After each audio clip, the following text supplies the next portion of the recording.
CIDCO police हद्दीमध्ये एका व्यक्तीने गंभीर जखमी असल्याबाबत कॉल प्राप्त झालेला होता. त्या अनुषंगाने त्या ठिकाणी आम्ही पोहोचलो असता त्या व्यक्तीने स्वतः देशी कट्ट्यामधून स्वतःच्या डोक्यामध्ये फायर करून आत्महत्येचा प्रयत्न केल्याचं दिसून आलं, ज्यामध्ये सदर व्यक्ती उपचारादरम्यान 1 दिवसानंतर मयत झालेली आहे. गंभीररित्या सदरची व्यक्ती जखमी झाली होती. त्यांचं नाव समीर राजेंद्र नाईक, वय 34 वर्षे. हे पौरोहित्याचं काम करायचे, पूजापाठ करायचे आणि त्यामध्ये सदर घटनास्थळावर आम्हाला एक देशी कट्टा, फायर झालेला एक राऊंड, त्याची खाली केस या वस्तू मिळून आल्या होत्या.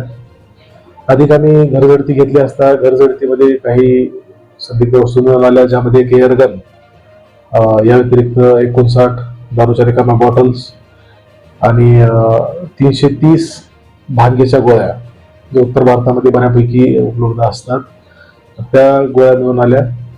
या सर्व गोष्टी पाहिल्यानंतर आम्ही त्यांच्या घरच्यांशी विचारपूस केली.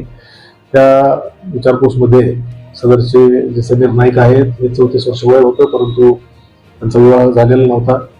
त्या कारणामध्ये थोडेफार नैराश्यात असायचे अशी माहिती मिळत आहे. आणि जे शस्त्र त्यांच्याकडे मिळून आलेलं, त्या शस्त्राच्या अनुषंगाने त्यांनी ते कुठून आलं याबाबत तपास सुरू आहे.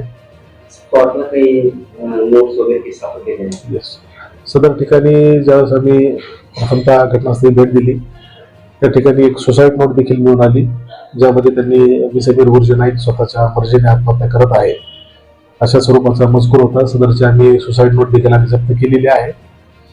आणि या व्यतिरिक्त ते वेपन, हे शस्त्र त्यांनी कुठून आणले याबाबत तपास सर्व. त्याचं उज्जैन या ठिकाणी बऱ्यापैकी जाणं नव्हतं. उत्तर भारतात ते धार्मिक ठिकाणी जायचे.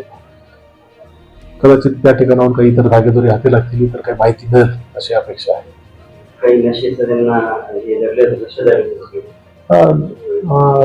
विवाह वेळेवर झालेला नसल्यामुळे कदाचित ते थोडंफार नशा करायचे.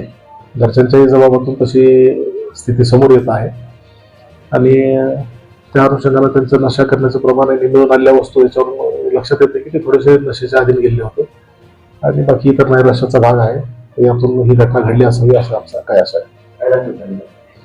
यामध्ये सदर व्यक्ती यांच्यावर अवैध अग्निशस्त्र बाळगल्या प्रकरणी आर्म्स ऍक्टचे कलम 325 आणि त्याचा वापर करणे, अवैध अग्निशस्त्राचा वापर करणे कलम 27 अशा स्वरूपाचा गुन्हा सदर मयत व्यक्ती यांच्यावर दाखल करण्यात आला आहे.